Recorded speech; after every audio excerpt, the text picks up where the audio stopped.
Hello everyone. Today we are going to see from NCERT syllabus for class 8, lesson number 2, Lakh Ki Chudiyaan. It's written by Kamta Nath. And what is the meaning of the topic? It's lakh bangles. Okay, Chudiya means bangle. And what is lakh?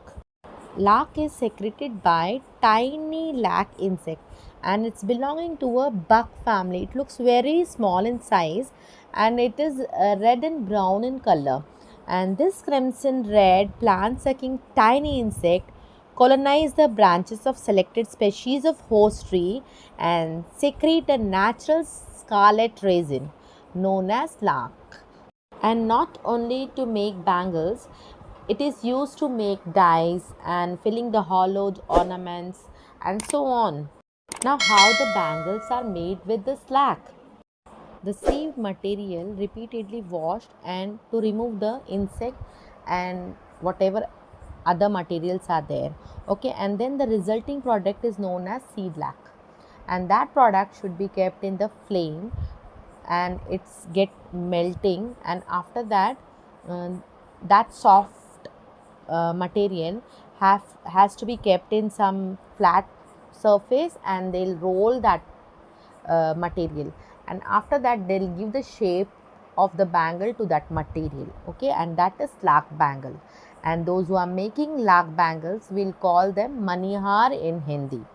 In this lesson, the author has wanted to show that the effect of mechanization is increasingly continuously in the present time, and the hand workers are becoming unemployed, and at the same time their ancestral industries are also dying out.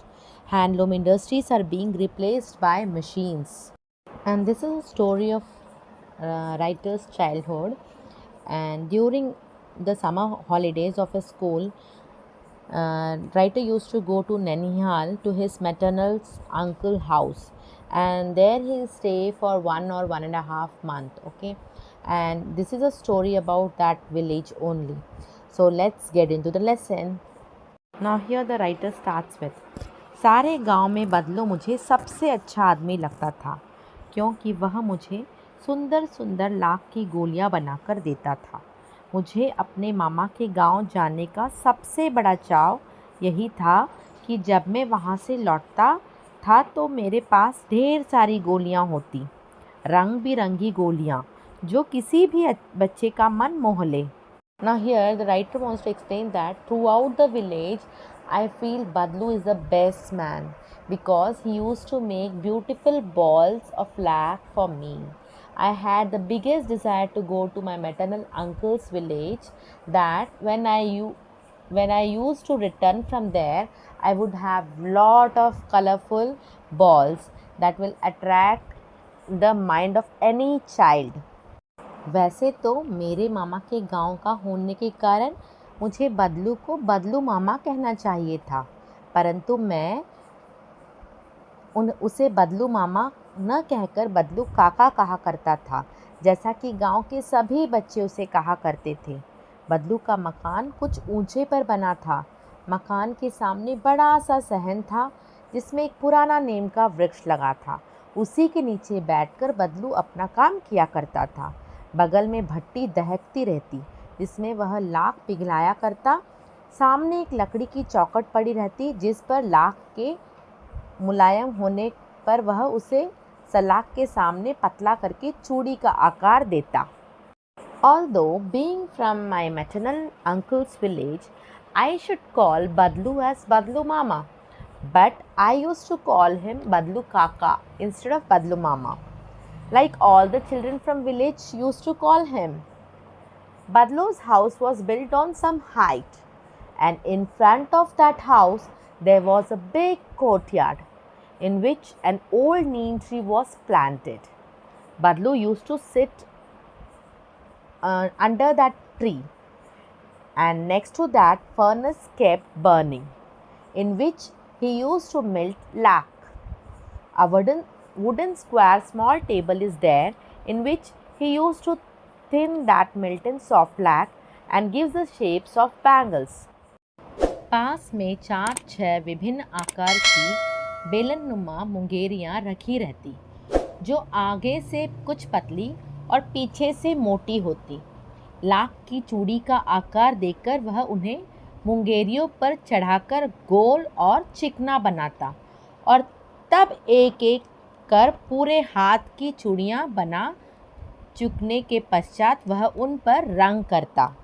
Now here he wants to say that nearby 4 or 6 different size of cylinder shape mungeres. Mungeres means that is a instrument which they use to make a bangles, okay, were kept, which were thin from front and thick from the back. And by giving the shape to lakh bangles, after making all the bangles one by one, he used to color them. बदलू यह कार्य सदा ही एक मच्छी पर बैठकर किया करता था, जो बहुत ही पुरानी थी। बगल में ही उसका हुक्का रखा रहता, जिसे वह बीच बीच में पीता रहता। गांव में मेरा दोपहर का समय अधिकतर बदलू के पास बीतता। वह मुझे लल्ला कहा करता और मेरे पहुंचते ही मेरे लिए तुरंत एक मच्छियाँ मंगा देता। मैं घंटों बैठे बैठे उसे इस प्रकार चूड़ियाँ बनाते देखता रहता। लगभग रोज़ ही वह 4-6 जोड़े चूड़ियाँ बनाता। पूरा जोड़ा बना लेने पर वह उन्हें बेलन पे चढ़ाकर कुछ क्षण चुपचाप देखता रहता, मानो वह बेलन न होकर किसी नववधू की कलाई हो। बदलू used to do all this work sitting on a cot, that is machia. They have said machia, no? Machia is a cot which was very old and his hookah was kept near to him. Now hookah is a instrument from which they'll fill the tobacco and they'll smoke, okay, and but it is not good for health, from which he used to smoke in between. Most of my afternoon time in the village is spent with Badlu. He used to call me Lalla, and as soon as I reach, he would have ordered a cot for me, that is machia, okay, and I sat with him and I'll watch how he is making the bangles. Almost every day he used to make 4 to 6 pair of bangles. After making a complete pair, he kept watching it silently for a moment by placing it on that cylinder shape mungeria, okay, and as if it was not the cylinder but the wrist of a newly married bride. बदलू मनिहार था। चूड़ियाँ बनाना उसका पैतृक पेशा था और वास्तव में वह बहुत ही सुंदर चूड़ियाँ बनाता था। उसकी बनाई हुई चूड़ियों की खपत भी बहुत ही थी। उस गांव में तो सभी स्त्रियां उसकी बनाई हुई चूड़ियाँ पहनती ही थी। आसपास के गांव के लोग भी उससे चूड़ियाँ ले जाते थे, परंतु वह कभी भी चूड़ियों को पैसे से बेचता न था। उसका अभी तक वस्तु विनिमय का तरीका था और लोग अनाज के बदले उससे चूड़ियाँ ले जाते थे। Badlu was a bangle maker. As I told you, Manihar means bangle maker. Bangles making was his ancestral profession, and in fact he used to make very beautiful bangles, and the consumption of bangles made by him was also very high. In that village, all the women used to wear bangles made by him. People from nearby villages also used to take the bangles from him, but he never used to sell the bangles for money.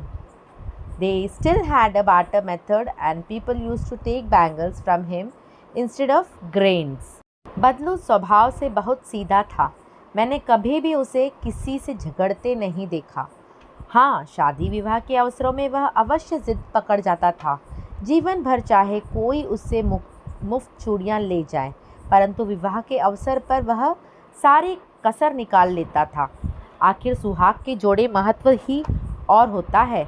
मुझे याद है मेरे मामा के यहाँ किसी लड़की के विवाह पर ज़रा सी किसी बात पर बिगड़ गया था और फिर उसको मनाने में लोहे लग गए थे। विवाह में इसी जोड़े का मूल्य इतना बढ़ जाता था कि उसके लिए उसकी घरवाली के सारे वस्त्र मिलते, ढेरों अनाज मिलता, उसको अपने लिए पगड़ी मिलती और रुपए जो मिलते सो अलग। Badlu was very straightforward in nature. I have never seen him fight with anyone. Yes, he used to get angry or little stubborn on the occasion of marriage. Throughout his life, if someone took free bangles from him, but on the occasion of marriage, he used to take out all the effort. After all, the importance of couples' marriage is more. I remember on the marriage of a girl at my maternal uncle's place. There was a slight disturbance on something, and then it took iron to pursue him. Now it's a proverb here, manane में लोहे लग जाते, that is he becomes strong like iron. Okay, and in marriage the value of this couple increased so much that for him his family would get all the clothes, a lot of grain, he would get a turban for himself, and the money was he's getting was different. यदि संसार में बदलू को किसी बात से चिढ़ थी तो वह थी कांच की चूड़ियाँ। यदि किसी भी स्त्री के हाथों में उसे कांच की चूड़ियाँ दिख जाती तो वह अंदर ही अंदर कुट उठता और कभी कभी तो दो चार बातें भी सुना देता। If Badlu was annoyed with anything in the world, it was the glass bangles. If he see any woman wearing glass bangles in her hands, he would get angry and sometimes even he scold them. मुझसे तो वह घंटों बातें किया करता। कभी मेरी पढ़ाई के बारे में पूछता, कभी मेरे घर के बारे में और कभी यूँ ही शहर के जीवन के बारे में। मैं उससे कहता कि शहर में सब कांच की चूड़ियाँ पहनते हैं तो वह उत्तर देता, शहर की बात और है लला, वहाँ तो सभी कुछ होता है। वहाँ तो औरतें अपने मर्द का हाथ पकड़कर रोडों सड़कों पर घूमती भी है और फिर उनकी कलाइयाँ नाजुक होती है ना, लाख की चूड़ियाँ पहने तो मोच न आ जाए। Sometime he used to talk to me for hours. Sometime about my studies, about my home, and sometime about city life. I would tell him that everyone in the city wear glass bangles. Then he would reply, the city is another matter, Lala. Everything happened there. Their women are holding their man's hand in the streets, and their wrists are so delicate also. If they wear black bangles, they would get sprains in their hand. कभी कभी बदलू मेरी अच्छी खातिर भी करता। जिन दिनों उसकी गाय के दूध होता वह सदा मेरे लिए मलाई बचा कर रखता और आम की फसल में तो मैं रोज़ ही उसके यहाँ 2-4 आम खा आता। Sometimes Badlu gave me some special attention. The days when he had cow's milk, he would always keep cream for me, and in the mango season, I used to eat 2 to 4 mangoes from there. परंतु इन सब बातों के अतिरिक्त जिस कारण वह मुझे अच्छा लगता वह था कि लगभग रोज़ ही वह मेरे लिए 1-2 गोलियां बना देता। But apart from all these things, the reason why I liked him much was that almost daily he would make 1 or 2 marbles for me. मैं बेहुदा हर गर्मी की छुट्टी में अपने मामा के यहाँ चला जाता और 1-आधा महीने वहाँ रहकर स्कूल खुलने के समय तक वापस आ जाता। परंतु 2-3 बार ही मैं अपने मामा के यहाँ गया होऊंगा तभी मेरे पिता की एक दूर के शहर में बदली हो गई और एक लंबी अवधि तक मैं अपने मामा के गांव न जा सका। तब लगभग 8-10 वर्षों के बाद जब मैं वहां गया तो इतना बड़ा हो चुका था कि लाख की गोलियों में मेरी रुचि नहीं रह गई थी। अतः गांव में होते हुए भी कई दिनों तक मुझे बदलू का ध्यान न आया। इस बीच मैंने देखा कि गांव में लगभग सभी स्त्रियां कांच की चूड़ियाँ पहनने हैं। विरेल ही हाथों में मैंने लाख की चूड़ियाँ देखी। Often I would go to my maternal uncle's place every summer vacation, and I would stay there for a month or half, and come back by the time the school reopened. But only 2 or 3 times I would have gone to my maternal uncle's place, and my father got shifted to a distant city. and for a long period I could not go to my maternal uncle's village. Then, after about 8 or 10 years, when I went there, I had grown so much that I was no longer interested in the lac balls. Therefore, despite being in the village, I did not notice Badlu for many days. Meanwhile, I saw that almost all the women in the village are wearing glass bangles. Rarely I have seen the women wearing lac bangles. तब एक दिन सहसा मुझे बदलू का ध्यान Ohio. बात यह हुई कि बरसात में मेरे मामा की छोटी लड़की आंगन में फिसलकर गिर पड़ी और उसके हाथ में कांच की चूड़ी टूटकर उसकी कलाई में घुस गई और उससे खून बहने लगा। मेरे मामा उस समय घर पर न थे। मुझे ही उसकी मरहम पट्टी करनी पड़ी। तभी सहसा मुझे बदलू का ध्यान हो आया और मैंने सोचा कि उससे मिल आऊं। अतः शाम को मैं घूमते घूमते उसके घर चला गया। बदलू वहीं चबूतरे पर नीम के नीचे एक खाट पर लेटा था। Then suddenly one day I got the attention of Badlu.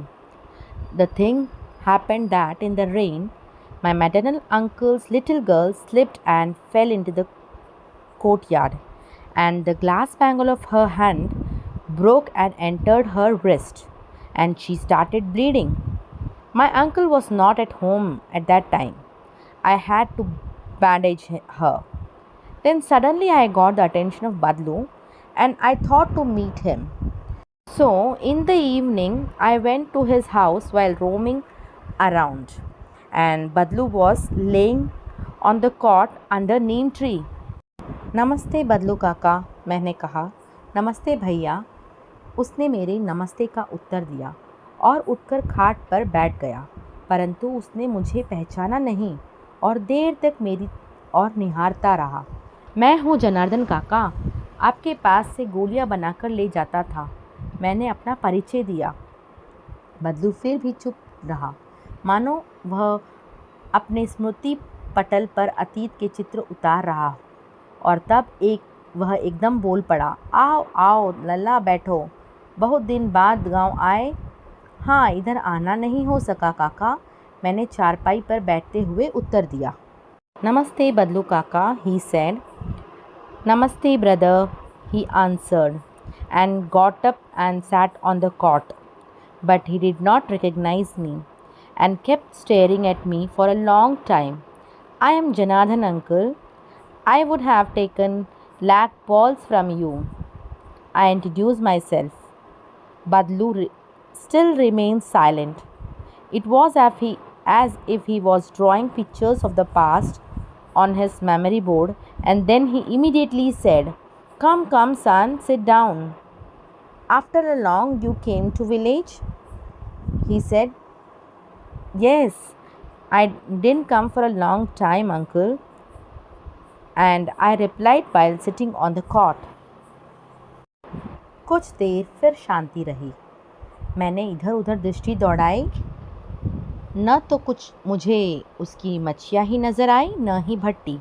आजकल काम नहीं करते काका, मैंने पूछा। For some time there will be a silence, and I saw here and there, but neither I saw that cot, olden cot, or nor I did saw the furnace. Uncle doesn't work nowadays? I ask.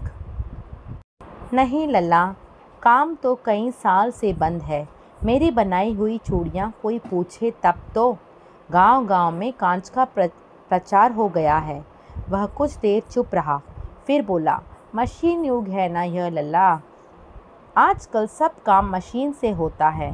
खेत भी machine से जोते जाते हैं, और फिर जो सुंदरता कांच की चूड़ियों में होती है, लाख में कहाँ संभव है। He replied to me, No Lalla, the work has been stopped for many years, and if someone asks lac bangles, then only I can make no. Nowadays glass bangles are very popular in the villages, and there will be a silence for some time, and then he said, this is a machine age, no Lalla, and everything is done by machine only. Even the fields are also plowed by machines, and the beauty is in the glass bangle. It is impossible in the lac bangles, no? Like that he said. लेकिन कांच बड़ा खतरनाक होता है, बड़ी जल्दी टूट जाता है, मैंने कहा। But glass bangles are very dangerous, it breaks very easily, I said. नाजुक तो फिर होती ही है लला। कहते कहते उसे खांसी आ गई और वह देर तक खांसता रहा। मुझे लगा उसे दमा है। अवस्था के साथ साथ उसका शरीर ढल चुका था। उसके हाथों पर और माथे पर नसें उभर आई थी। Yes, it is very delicate, Lala. And he got a cough while saying this, and he kept on coughing for a long time. I thought he had a asthma. With the passage of time, his body had collapsed. Veins had emerged on his hands and his forehead. जाने कैसे उसने मेरी शंका भाप ली और बोला, दमा नहीं है मुझे, फसली खांसी है, यही महीने 2 महीने से आ रही है, 10-15 दिन में ठीक हो जाएगी।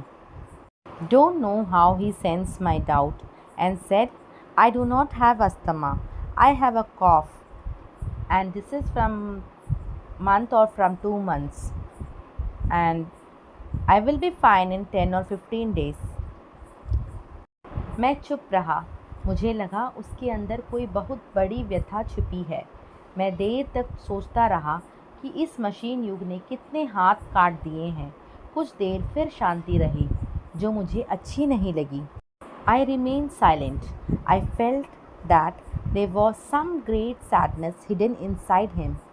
I kept thinking for a long time how many hands this machine age has cut off. After some time there was silence which I did not like. आम की फसल अब कैसी है काका? कुछ देर पश्चात मैंने बात का विषय बदलते हुए पूछा। अच्छी है लला, बहुत अच्छी है, उसने लहर कर उत्तर दिया और अंदर अपनी बेटी को आवाज़ दी। अरे रज्जो, लला के लिए आम तो ले आ। फिर मेरी और मुखातिब होकर बोला, माफ़ करना लला, तुम्हें आम खिलाना भूल गया था। नहीं नहीं काका, आम तो इस साल बहुत खाए हैं। वाह वाह, बिना आम खिलाए कैसे जाने दूंगा तुमको।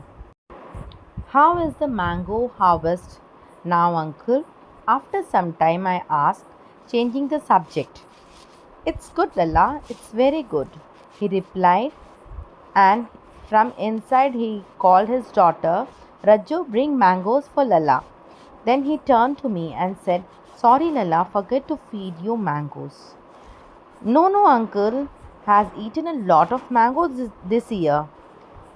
Oh ho, how will I let you go without eating mangoes? मैं चुप हो गया। मुझे वे दिन याद हो आए जब वह मेरे लिए मलाई बचाए रखता था। गाय तो अच्छी है ना काका? मैंने पूछा। गाय कहाँ है लल्ला, 2 साल हुए बेच दी, कहाँ से खिलाएं? I felt silent. I remember the days when he used to save cream for me. How is the cow, Kaka? I asked. Where is the cow, Lala? I sold her before 2 years. How do we feed her? इतने में रज्जो, उसकी बेटी, अंदर से एक डलिया में ढेर से आम ले आई। यह तो बहुत है काका, इतने कहाँ खा पाऊँगा, मैंने कहा। In this, Rajju brought lot of mangoes in basket from inside. These are many, uncle. How can I eat so much of mangoes? वाह वाह, वह हंस पड़ा। शहरी ठहरे ना, मैं तुम्हारी उम्र का था तो इसके चौगुने आम एक बखत में खा जाता था। He laughed and said, you are a city man, no. When I was in your age, I used to eat 4 times more than these mangoes.